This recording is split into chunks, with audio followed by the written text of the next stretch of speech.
Ok, donc je suis ravie d'être avec vous, ensemble avec Mélodie, et nous allons parler pendant 40 minutes, enfin moi je vais parler 20 minutes, 15 minutes, et Mélodie tu vas faire le même, et on peut absolument être interactif, mais peut-être on va vous montrer un peu. Donc moi je suis en fait, j'étais dans les satellites depuis 35 ans professionnellement.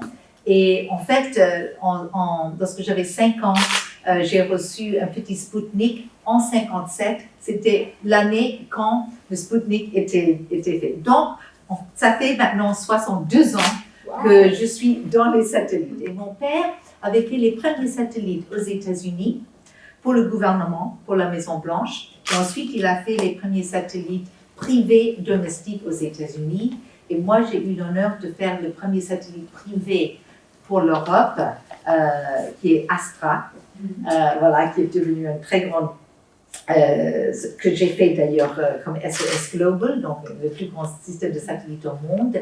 Et ensuite Iridium, ensuite Téléport Europe, télécommunications pour les satellites, et aussi Europe Online, qui était le premier réseau satellitaire d'Internet. Voilà. Mais il y a 3 ans, je me suis dit, tout ça, l'accès universel, le démocratisation de l'accès, c'est presque arrivé. Ce qui est la chose la plus importante, le plus grand défi aujourd'hui, c'est vraiment notre Terre. Et pas seulement notre Terre, mais aussi l'environnement spatial de notre Terre, ce qui est très, très, très important.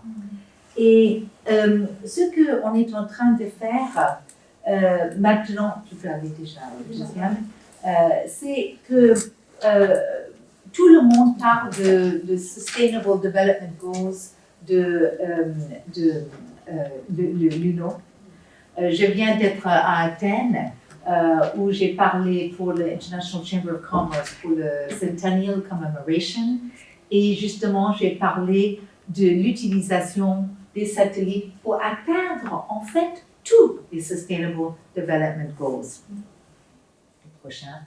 Et aussi, ce qui est intéressant, c'est que lorsqu'on parle de Sustainable Development Goals, on parle aussi de ce qu'on appelle les planetary boundaries. Les planetary boundaries, donc l'eau, le biochemical, l'océan, l'atmosphère, stratosphère, changement de climat, biosphère et aussi la Terre. Donc, c'est vraiment avec ces planetary boundaries que aussi l'utilisation de satellites est très importante. Je vais vous montrer, ça c'est pas exactement lié au changement de climat, mais c'est un peu lié quand même au changement de climat. Donc, il y a 5 ans, il y a eu 2 Nouvelles-Zélandaises qui sont venues me voir. Ils ont dit, Candice, tu fais l'Internet, tu fais les satellites, nous avons besoin de connectivité en Nouvelle-Zélande et nous allons aller à l'Australie pour leur demander de la capacité. Je leur ai dit, ça c'est ridicule, faites votre propre satellite. Effectivement, nous avons fait notre propre satellite. Et ce que notre satellite fait, c'est qu'il met un beam très concentré sur chacune des îles dans le Pacifique. Et je suis aussi très fière de dire que les Nouvelles-Zélandaises, elles étaient le président et le secretary general de la Pacific Internet Society. Et donc, dans toutes ces îles-là, ils avaient les consoeurs, pas les compères, mais les consoeurs, qui étaient, et en fait, l'Océanie, le Pacifique, c'est très matriarque. Donc, c'était toutes les femmes qui étaient les présidents des sociétés d'Internet, Internet Society sur toutes ces îles. Donc, nous avons créé ONSAT, Oceania Women's Network Satellite.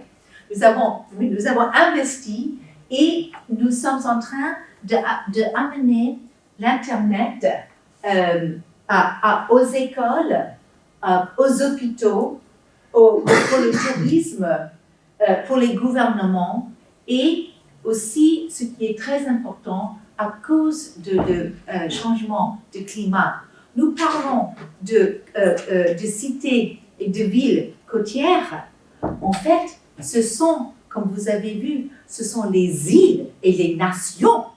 Et ils sont tous, au moins, il y aura 50% en déant 50 ans qui vont disparaître à cause du changement de climat. Oui. Oui. Oui, oui, oui. Et ce qu'ils sont en train de faire, c'est de parler, par exemple, avec l'Australie ou avec la Nouvelle-Zélande pour pouvoir mettre tout leur pays dans ces autres pays et d'avoir leur propre. Oui, c'est, et donc notre système de satellite, s'il vous plaît, le prochain, aide, puisque nous leur disons avant que ça devienne trop dangereux, il faut partir, n'est-ce pas? Donc nous sommes vraiment en train de sauver des vies et c'est dramatique. Donc ce ne sont pas seulement les villes côtières, mais les nations qui sont les îles. On les appelle en anglais Small Independent Developing States, SIDS, Small Independent Developing States. Et l'UNO a même créé un programme pour cela et ils nous ont demandé d'aider pour donner la connectivité justement pour aider ces Small Island Developing Nations. Et alors, non seulement est-ce que nous allons le faire dans le Pacifique où nous sommes en train, mais aussi dans le Caraïbe et dans l'océan Indien aussi. Alors, donc, maintenant, ce qui est important pour l'espace, en fait, il y a deux choses.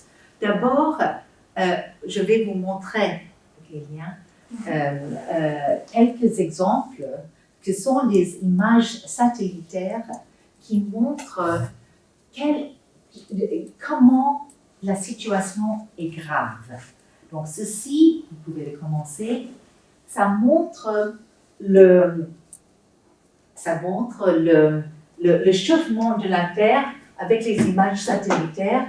Vous voyez 26, c'est encore assez acceptable, mais regardez 1950, 1960, 1970, 1980, et c'est ça maintenant, 1980. Regardez l'accélération, c'est ça ce qui est incroyable. Hein? Vous voudriez le regarder encore une fois, puisque c'est tellement important. On a commencé, ça c'est mon téléphone, je vais l'oublier. donc, regardez, on a quelques petites taches de chauffement, mais rien. 1930, avec la révolution industrielle, n'est-ce pas? Et 50, mais c'est pas tellement difficile. Mais ici, vraiment, en 80, 90, 2000, donc dans les 20 dernières années, on a un chauffement de la Terre qui n'est pas acceptable. Alors, et ça va donner les glaciers, bien sûr, qui vont fondre, ça va faire monter l'océan, ça va donner plus chaud l'environnement, le météo, et ça va donner davantage des feux, des incendies, n'est-ce pas? Alors, en plus de ça, on va montrer voilà. Donc celui-ci, ça montre le CO2, le carbon dioxide, qui est maintenant, donc de nouveau, une image. Moi, j'ai pris les images de NASA puisqu'ils étaient un peu plus courts que les images de ESA, mais ils ont tout le monde. Alors, ça, c'est le CO2 dans une année. Dans une année, et vous voyez ici, ça, c'est quand ça devient orange et rouge, c'est quand ça devient dangereux. Dangereux, n'est-ce pas? Et alors là, en un an, on voit comment le CO2 voyage et se développe autour de la Terre. Et tout cela, c'est fait par des êtres humains. Par des êtres humains. OK? Donc, on peut le faire. OK. Alors, ensuite, celui qui montre. Alors, au milieu, c'est bien, au milieu, voilà. Alors, ici, ce ne sont pas les images satellitaires. En fait, ça, ce sont des images qui existent aujourd'hui. Et ça, c'est après, c'est une artist rendition, après 4 degrés. Vous savez que maintenant, nous sommes presque aux 3 degrés, n'est-ce pas? Et cela en 10 ans. Et on avait dit avec le COP21 qu'il fallait descendre. Au lieu de descendre, ça va dans la mauvaise direction. Donc ici, ça c'est Durban. Donc vous voyez, après 2 degrés centigrades of warming, et après 4, on peut descendre, voilà. Ça c'est, monter un peu. Voilà. Mumbai, imaginez-vous, ça c'est aujourd'hui, et ça avec 4 degrés. Continuez. Ici, la ville de New York. Ça c'est Wall Street. Et ça, c'est High Street. C'est rue de l'eau, hein? Le prochain. Rio. Toutes les voitures. Ce n'est pas du tout un mensonge. Merci, vous pouvez aller aussi à l'autre. Alors, ce qui est important, attendez un moment, ce qui est important, c'est que même si ce sont... non, je voulais avoir celui-là, mais je ne voulais pas que vous le... Ouais, ok, c'est très bien. Je voulais, même si avec les images satellitaires, on peut mesurer, comme je vous ai montré avec les 2 premiers vidéos, le réchauffement de la Terre et le CO2. Mais on peut aussi utiliser les satellites pour nous aider à combattre le chauffement de la Terre. Et c'est ça ce que nous sommes en train de faire aujourd'hui. Donc, alors si, j'espère que ça va aller. Donc c'est en anglais, excusez-moi.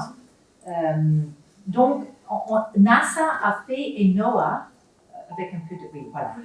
Oui, Most Americans live within 100 miles of a coast, which means many people are aux vulnerable to sea États-Unis, level les rise and personnes damaging habitent coastal sur les storms. 2 côtes. Hein. The NOAA Il y a Coastal la Service has plupart. developed the sea level rise Et viewer, so NOAA, people can en fait, access c'est le data service and météo. information about the risks Alors, of sea level ça, rise, as c'est well as storm surge and flooding. une image satellitaire qui The sea level rise montre viewer covers que coastlines bordering much of the United tout States. cela The map sont lets you zoom in en as far as risque. individual Toutes buildings. les villes, Miami, At New whatever York, scale you San The Francisco, slide Los allows you to Angeles, imagine sea Et level at high vous tide pouvez as we voir experience it today, ce qui or va 6 feet disparaître higher.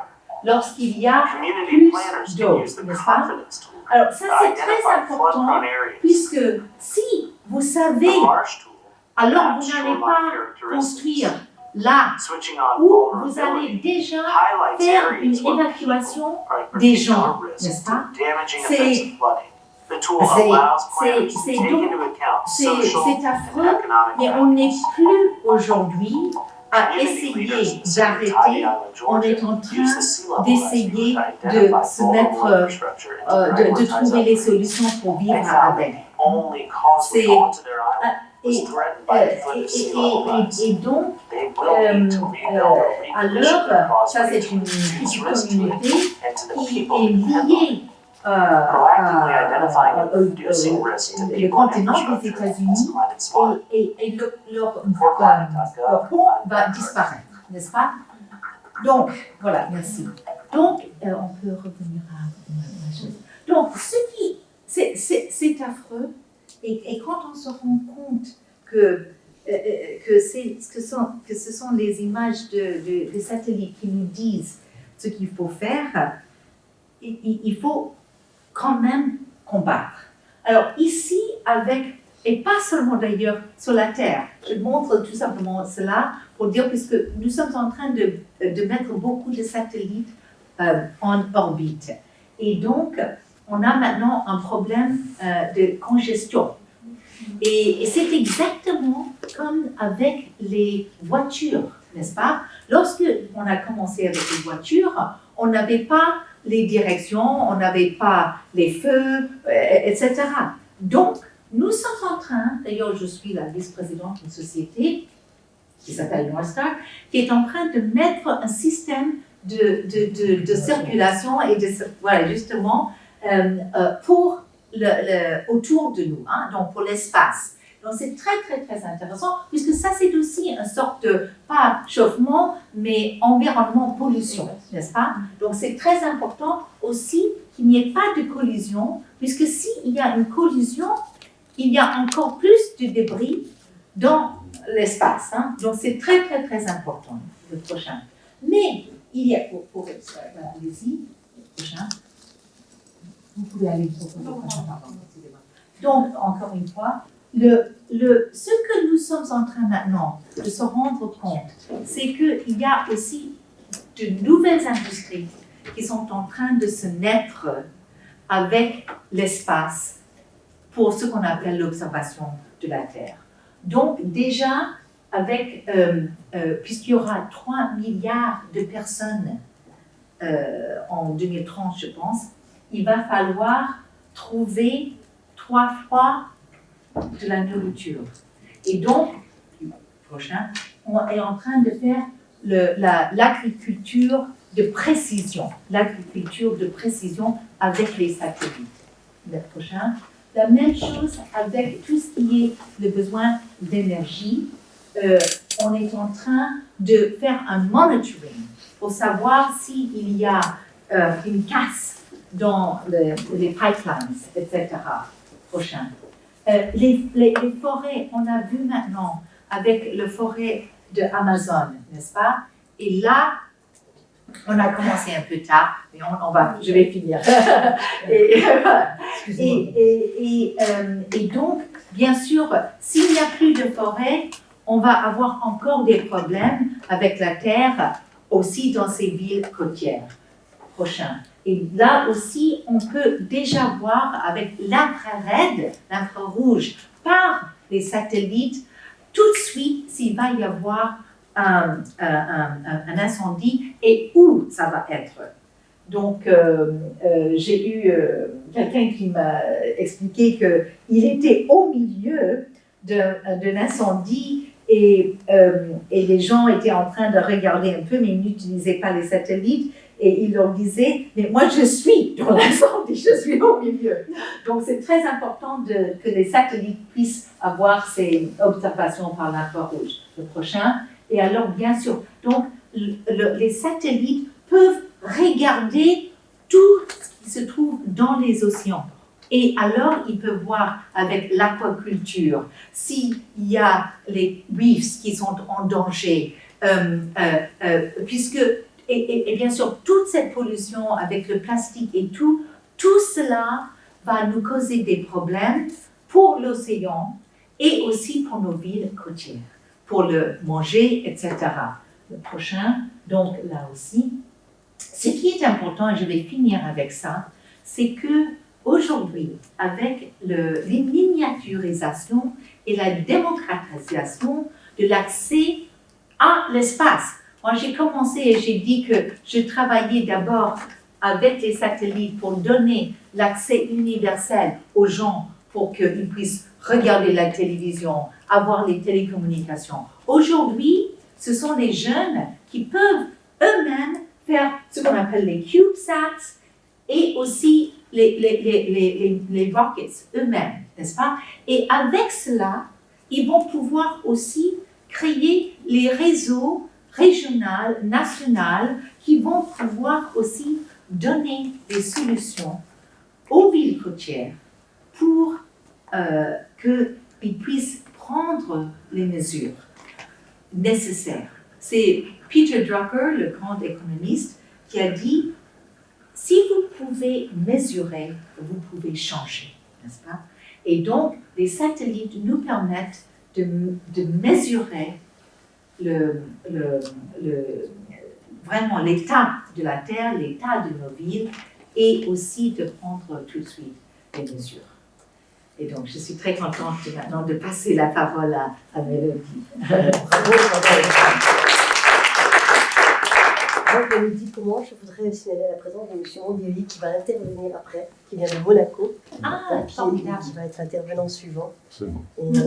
Est-ce que vous allez nous montrer la carte tout à l'heure où on s'aperçoit à quelle vitesse ça... C'est possible, tout à fait. Elle est dans les C'est backups. assez extraordinaire. Une question, est-ce que vous avez la carte de la Côte d'Azur? Au niveau du réchauffement, je ne crois pas que je l'ai là, mais je peux vous la trouver sans problème d'ici la fin de la journée. Il n'y a pas de souci. Donc bonjour à tous.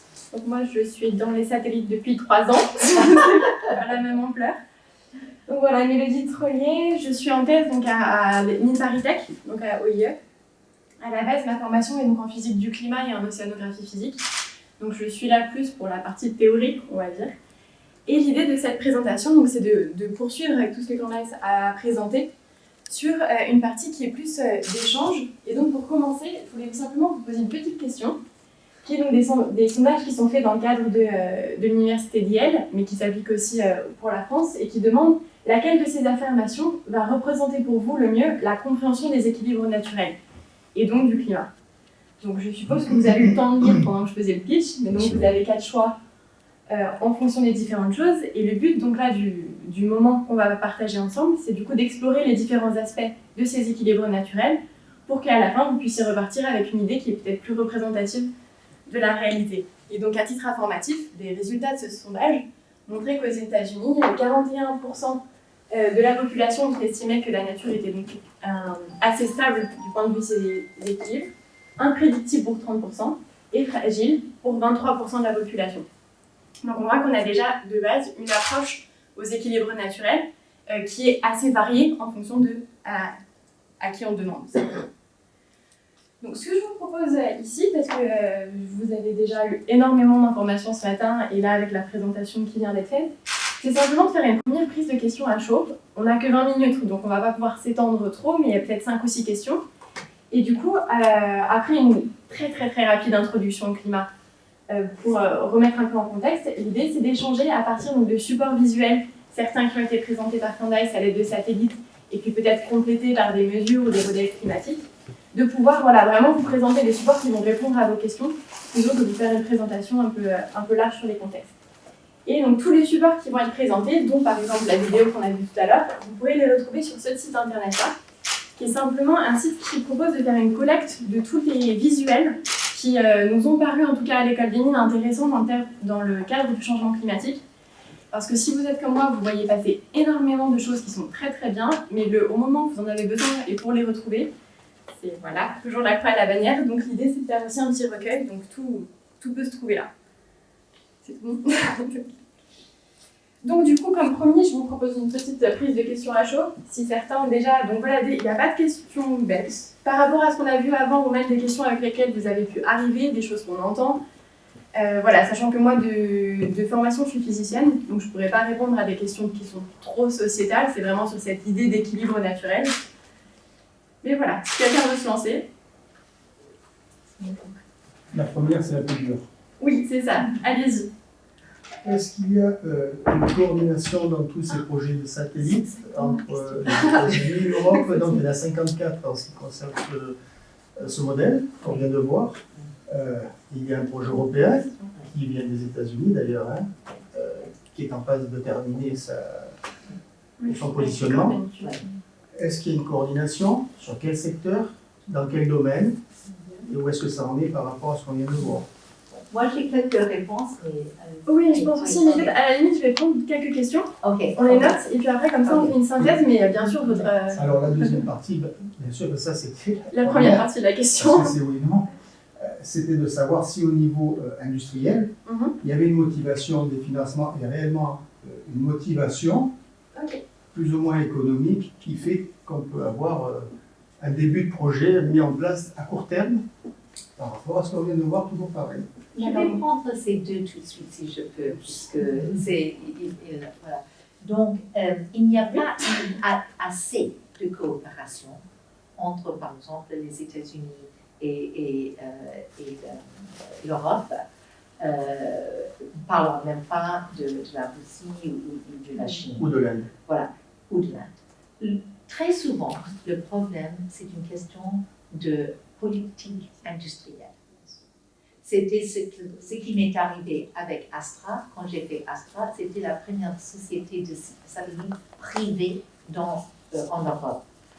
Personne en Allemagne, aucune MBB, Airbus, Matra, personne ne voulait nous vendre un satellite, n'est-ce pas? Puisque c'était leur gouvernement qui leur donnait l'argent. Cet phénomène est toujours un peu en train de se faire maintenant, puisque vous avez, par exemple, l'ESA, European Space Agency, qui a fait plusieurs systèmes de satellites, Sentinel, Copernicus, etc., pour l'observation de la Terre.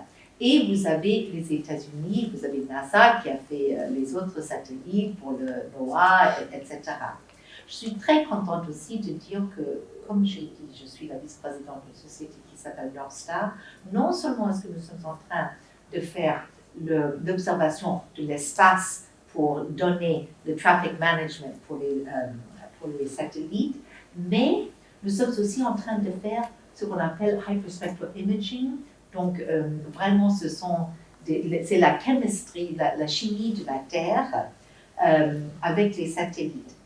J'ai fait venir the Space Alliance, donc Thales Alenia Space de la France et Telespazio dans notre consortium, qui est une société basée au Canada, mais qui est mondiale. Global. Voilà, mondiale et globale, et nous sommes tout à fait privés. Donc, moi, je suis ce qu'on appelle un free marketeer, donc je pense que c'est très important d'avoir ces collaborations mondiales et aussi entre les sociétés privées. Alors, il faudra me répondre après sur la deuxième partie de cette. Ce Bon, que mais vous venez il va de me dire, mais continuer. je suis tout seul. Ouais. Oui, mais dans tous les cas, vous pourrez discuter Tout en à l'heure, c'est parce très, que c'est très pendant la intéressant. pause. On peut creuser, oui. Oui, tout à fait, toutes les questions. Donc, tout à fait, bon voilà, c'est une réponse. Est-ce qu'il y a d'autres questions qui étaient, Bah, moi, enfin, c'est juste une remarque. Je pense que c'est formidable, hein, ce qu'on vient de voir, c'est tout à fait passionnant même. Mais il me semble que rien ne se fait sans une volonté politique. Et est-ce qu'il y a la volonté politique au niveau mondial, une prise de conscience, et la volonté politique d'agir? Alors, typiquement, c'est pareil, je ne vais pas répondre, je vais prendre différentes questions. Mais à la fin, on y reviendra. Moi, je vais avoir un avis en tant que citoyenne, bien sûr, et de ce que je vois en termes de ma recherche. Après, c'est vrai que là, on m'a demandé d'intervenir vraiment dans un cadre scientifique. Donc, qu'est-ce qui se passe et comment est-ce qu'on arrive à estimer l'information climatique? Donc, ce sera peut-être aussi une discussion qu'on peut avoir tout à fait aussi après sur qu'est-ce que moi, je pense de la politique climatique aujourd'hui. Mais c'est pas dans ce cadre-là qu'on m'a demandé d'intervenir. Mais c'est une vraie question. Oui, non, mais je pense que quand même, le grand problème central, c'est que, et d'ailleurs, je reviens d'Athènes, et c'était avec l'International Chamber of Commerce, et c'était avec les gouvernements et aussi les sociétés privées. Et le problème, c'est que pour le gouvernement, ils peuvent, et par exemple en Europe, c'est de loin celui qui est le plus avancé. Les États-Unis, c'est probablement celui qui est le moins avancé. Avec ce président. Oui, avec ce président-là, c'est affreux. Mais, donc, même s'il y a un désir politique de faire ces choses, ce que nous, l'International Chamber of Commerce, qui a 45 millions de sociétés, parmi d'ailleurs aussi le Chambre de commerce Côte d'Azur, Nice, Côte d'Azur, ce sont des sociétés qui sont mondiales, qui n'ont pas besoin d'attendre à ce que les gouvernements fassent des choses, qui peuvent eux-mêmes faire les décisions et prendre les mesures. Et nous misons sur les sociétés, puisque sinon ça va prendre trop de temps. Les choses comme COP21, c'était merveilleux, ça donne une direction, mais pour faire, ce sont les sociétés. Il y a des choses que oui, allez-y. D'après vous, quels sont les enjeux de connaissance auxquels vous êtes confrontés aujourd'hui par rapport à cette observation climatique? Très bonne question. Est-ce qu'il y a une ou deux autres questions avant qu'on attaque du coup? Oui, allez-y. Moi, j'ai toujours mon territoire Côte d'Azur qui me préoccupe, plus particulièrement. Est-ce que vous avez les outils qui pourraient servir aux collectivités territoriales au quotidien, à terme, que ce soit des outils numériques ou satellitaires, pour, par exemple, connaître déjà le passé et d'aujourd'hui, et aussi, par exemple, faire des études d'impact si je fais tel projet, ou si je fais tel projet, l'impact sur le climat sera plus ou moins positif. Et il y avait une dernière question du coup. Moi, c'est une question plus large. Quels sont les nouveaux défis environnementaux pour les collectivités face au changement climatique, et notamment dans le domaine de l'air? D'accord. Moi j'en ai une, mais ça concerne l'eau, donc je la pose quand même. Oui, Disons qu'on entend de tout pour la montée de ce niveau de la mer, quand même le sujet qui est un peu, qui nous préoccupe un peu tous. Et ce matin, on a encore entendu entre 10 cm et 1,10 m, 1,20 m, ce qui n'aura pas du tout les mêmes effets, voire 2 mètres, voire 2,40 m. Est-ce que vous savez, qu'en est-il?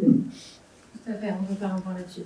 Ok, très bien. Donc je pense que vu le temps qui nous reste, on va partir déjà sur ces 4 questions et c'est très bien. Donc du coup, très très court vu le temps de parole qu'on a, juste pour rappeler en quelques définitions climat et donc ce dont on va parler, ça vient du grec, donc qui climat pour les miens en français parce qu'en grec c'est un peu plus complexe, mais qui vient vraiment de cette question d'inclinaison de la Terre vers les pôles. Puisque du coup, cette inclinaison va faire qu'on va avoir plus ou moins d'énergie qui va arriver à l'équateur ou vers les pôles. Et la question donc, qui va nous intéresser d'un point de vue climatique, c'est vraiment comment est-ce que cette énergie, elle va être redistribuée? Quelle est la partie qui va être absorbée par le système terrestre? Quelle est la partie qui après est réémise sous différentes formes?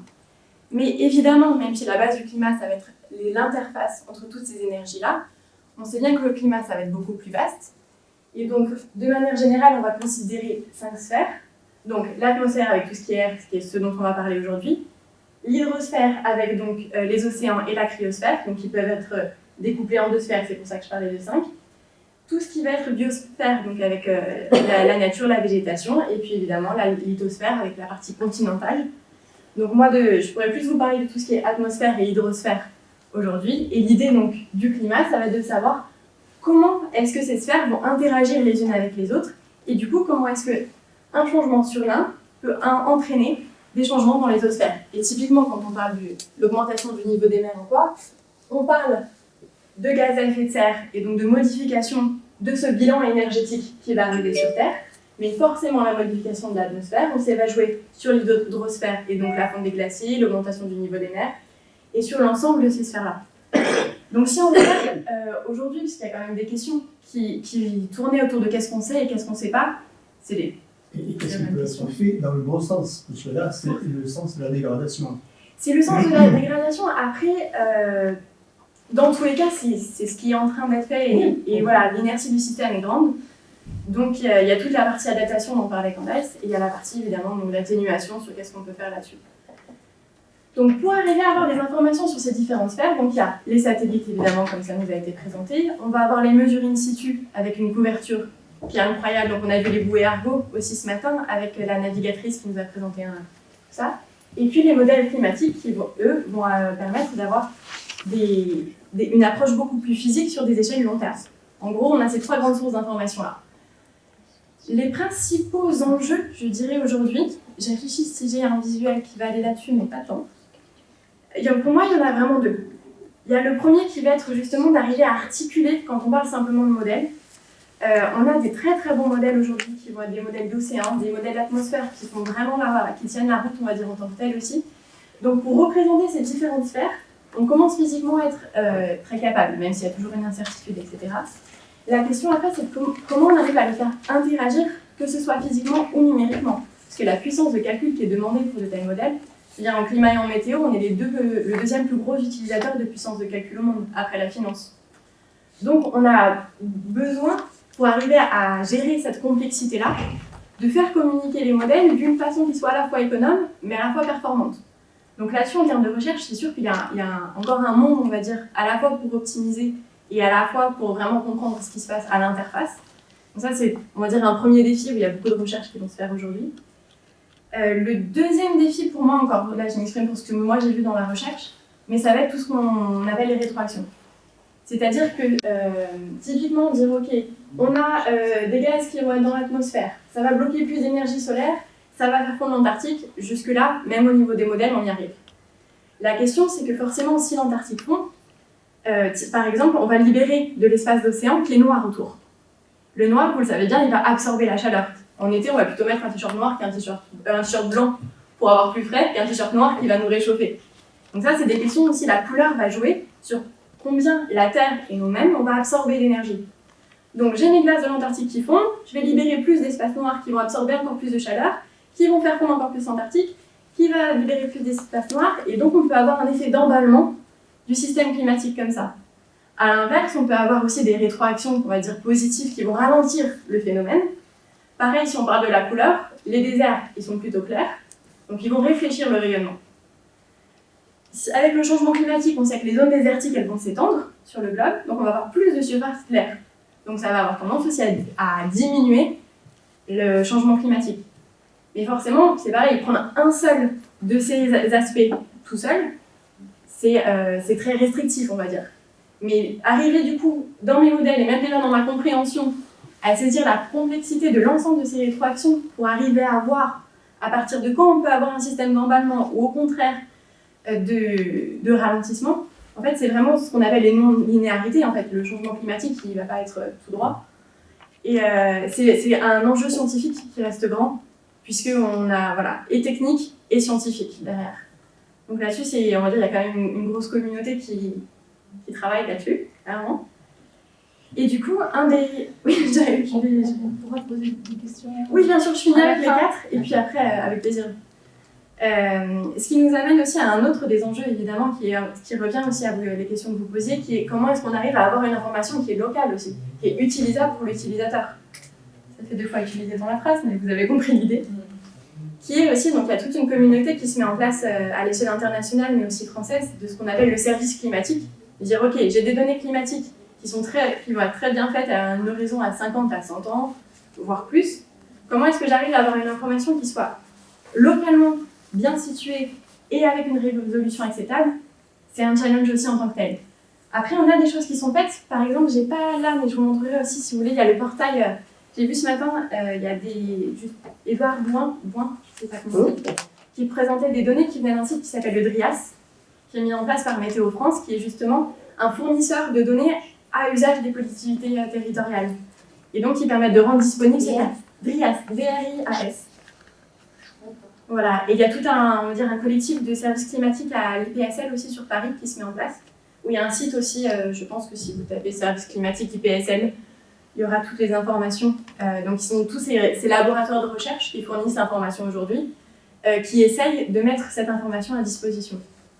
Bien sûr, c'est extrêmement, on va dire, complexe parce qu'on peut faire la plus belle interface du monde, ça équivaudra jamais à quelqu'un qui vient vous parler 2 heures de ce qu'il y a dedans.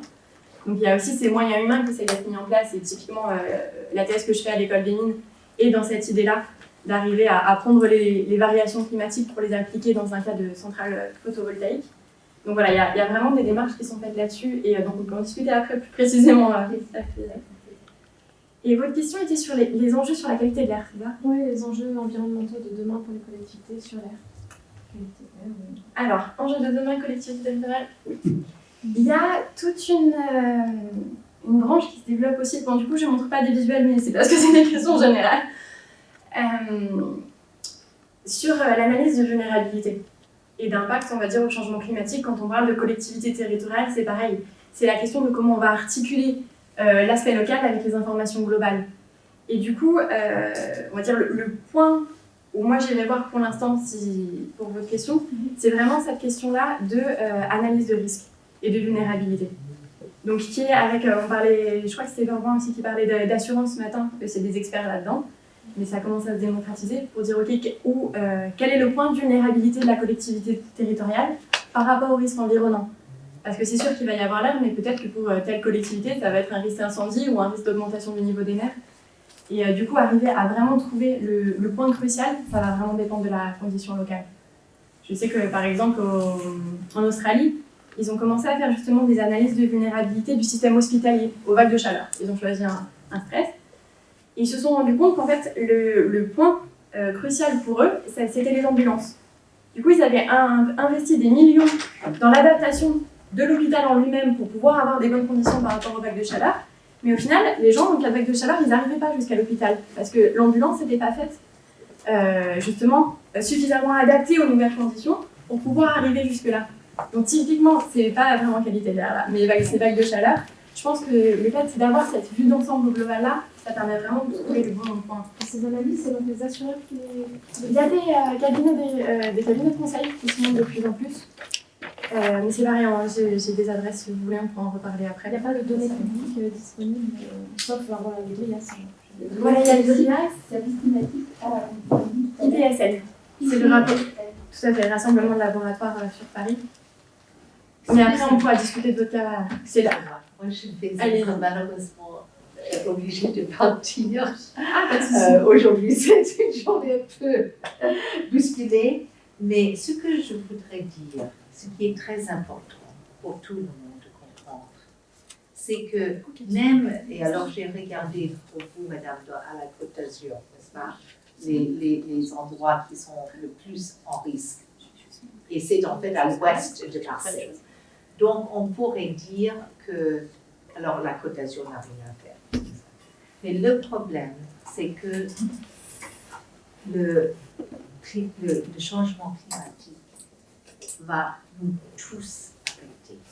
Puisque s'il y a notre voisin, notre pays voisin, qui a des problèmes, ils vont venir chez nous. Nous n'aurons pas assez de nourriture, nous n'aurons pas assez d'infrastructures, etc. C'est comme les satellites, n'est-ce pas? Vous ne pouvez pas avoir les barrières. C'est la même chose.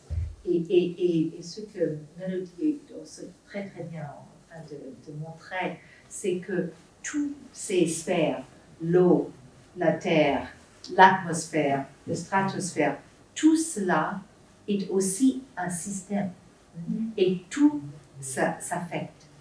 Donc, c'est vraiment, je suis sûre que vous l'avez dit ce matin, on n'est pas à l'abri. Aucun de nous sont à l'abri. Et aujourd'hui, c'est le moment d'action pour sauver ce qu'on peut sauver. On va simplement dire que pour la Côte d'Azur, Oui. le point de vulnérabilité, c'est Oui. son aéroport. Bon. Et alors, si tout d'un coup, nous ne sommes plus un point de tourisme, etc. La vie économique. Donc, bonne chance à tout le Merci, monde Quentin. et merci beaucoup. Et Merci, et Quentin. voilà. Je peux faire encore compte. Ah, merci, je vous ai pris. Je vous ai pris. C'est une femme en orbite, dit-on quand même. C'est gentil. C'est bien cela. Merci beaucoup, Mélodie. Merci. Au revoir. Donc il nous restait juste quelques minutes pour conclure. Je voulais juste vous montrer ça. C'est pas hyper sexy comme représentation, mais donc parce qu'on discutait du CADNIS, qui est l'augmentation des températures en moyenne sur un an. Donc entre les années 1950 et 2018, là. Et ce que je voulais vous montrer ici, c'est que bon, évidemment les températures augmentent et on le voit bien, mais le concept du climat, ça va être justement de regarder sur les longues échelles de temps. Et du coup, ce qu'on voit là, je suis devant l'écran, voilà, c'est que si on va lisser ces informations en prenant par exemple des moyennes sur 5 ans, on va avoir ce type de graphe. Si je moyenne sur 30 ans, la tendance qu'on va pouvoir observer, on est d'accord, est bien plus claire que ce qu'on peut voir quand on observe sur une échelle de 1 an en fait. Donc typiquement, je crois que j'ai pas là à l'échelle journalière, mais c'est intéressant aussi, on va voir s'il est derrière. Oui, en moyenne mensuelle, voilà les relevés de température qu'on va avoir à Nice. Là, moi, aussi experte que je suis, on me montre ça, je dis il n'y a pas de tendance. Hein. Ça a l'air d'être quand même extrêmement plat. On voit bien les cycles saisonniers, on va avoir l'été une température moyenne beaucoup plus importante que l'hiver, etc. Mais du coup, toute l'importance à quelle échelle vous regardez les données, puisque ça, c'est strictement les mêmes données quand je moyenne sur 1 an, sur 5 ans ou sur 30 ans. Donc vraiment faire attention à, quand on vous montre, on va dire, un graphique ou même les très très belles images en couleur que nous a montré Candace, regardez de quoi on parle. Oui, mais là, l'échelle est très faible aussi, au 15, 16. Déjà, c'est une température moyenne, on est d'accord? Oui. Oui, non, mais la conséquence, parce que c'est un peu comme quand on regarde la bourse, on regarde sur un truc, hop, ça fait un gros chute. Mais finalement, à long terme, voilà. Est-ce que là, c'est réellement important l'enjeu ici? On voit effectivement l'évolution. Sur 1 degré, ça me paraît pas. Mais c'est essentiel. Ah oui? 1970, 2010, c'est la vie d'un homme. À l'échelle humaine, c'est-à-dire que, et c'est très intéressant, un tel graphique, c'est-à-dire que nous n'avons pas, dans notre mémoire et dans notre conscience, nous ne sommes pas capables d'enregistrer cette augmentation, cette tendance d'augmentation de température, alors qu'elle est réelle. 1 degré, même 1 degré, c'est. Parce que là, on a à l'échelle, je dirais, à l'échelle d'une vie, c'est considérable. Ah oui. D'accord, ouais. Et ce qui veut dire que dans les décisions qui peuvent être prises à l'échelle politique ou à l'échelle humaine, il y a toujours un retard qui est, je dirais, organique en quelque sorte, un retard de conscience par rapport au phénomène. Et en plus, pardon, excusez-moi, là c'est sans parler de l'urbanisation galopante et les tendances l'environnement qu'on est en train de dégrader, dégrader, on va accélérer. Donc vous en avez tenu compte ou pas de ça? Dans les modèles, clairement. Et même quand on parle de projection. Au niveau de l'urbanisation, où là justement on voit des villes qui prennent des degrés en plus, comme Antibes par exemple. Parce qu'on a justement, c'est très simple, il suffit de se promener et de voir qu'il n'y a plus de refroidissement, dans le sens où tout est absorbé par le béton, par des choses réfléchissantes, scintillantes, etc. C'est pas grave, mais on y va de plus en plus, oui. Et on déforeste et on continue. Et du coup, ça, est-ce que vous l'avez pris en tête? Alors, je vais juste répondre sur ces deux questions et on va conclure parce que le timing est serré. Vous le savez. N'hésitez pas à venir me voir. Dans le sens où, du coup, donc, tout ça c'est pris en compte justement parce qu'on a des modèles socio-économiques qui ne sont pas donc, de mon domaine où moi je vais faire la partie, on va dire, modèle climatique et scientifique. On a des modèles d'évolution de société. Où du coup il y a des gens qui étudient justement les tendances de l'urbanisme, comment est-ce que ça va évoluer, comment est-ce qu'on peut le prendre en compte, quels sont les impacts sur le climat. Donc ça on peut en discuter après avec l'écosystème en plus qui rentre dans ça. Justement, il y a 10 ans quand je parlais des abeilles, de l'élimination des abeilles n'était pas perçue, elle est perçue maintenant mais c'est trop tard.